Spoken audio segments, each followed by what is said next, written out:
Sherebangla medical কলেজের dental ইউনিটে দীর্ঘদিনের শিক্ষক সংকট ও অবকাঠামোগত সমস্যার সমাধানের দাবিতে মানববন্ধন করেছেন বিডিএস শিক্ষার্থীরা।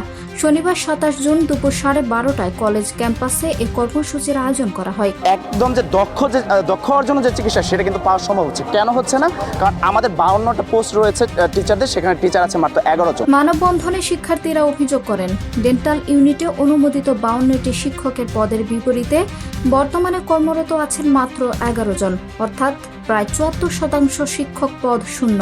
এত অল্প সংখ্যক শিক্ষক দিয়েই একাডেমিক পাঠদান ও ক্লিনিক্যাল কার্যক্রম পরিচালিত হচ্ছে, যার প্রভাব পড়ছে শিক্ষার মানের উপর। আমাদের যখন একজন টিচারকে অনেকগুলো ব্যাচের দায়িত্ব সামলাতে হচ্ছেন, তো স্বভাবতভাবেই তার উপরে যে প্রেশারটা পড়ছে এবং আমরাও তো অভিজ্ঞদের কাছ থেকে শেখা থেকে বঞ্চিত হচ্ছি। শিক্ষার্থীরা আরও জানান, দেশের অন্যান্য ডেন্টাল কলেজ ও ডেন্টাল ইউনিটে আলাদা ভবন থাকলেও শেরেবাংলা মেডিকেল কলেজের ডেন্টাল ইউনিটের নিজস্ব কোনো ভবন নেই। 5টি ব্যাচের শিক্ষার্থীদের জন্য রয়েছে মাত্র একটি ক্লাসরুম।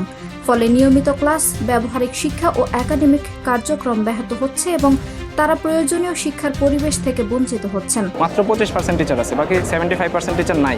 তাহলে আমরা কিভাবে ওই প্রপার যে শিক্ষাটা পাবো? এদিকে সীমিত সংখ্যক শিক্ষককে অতিরিক্ত দায়িত্ব পালন করতে হয়, তারাও শিক্ষার্থীদের পর্যাপ্ত সময় ও দিক নির্দেশনা দিতে পারছেন না বলে উল্লেখ করা হয়।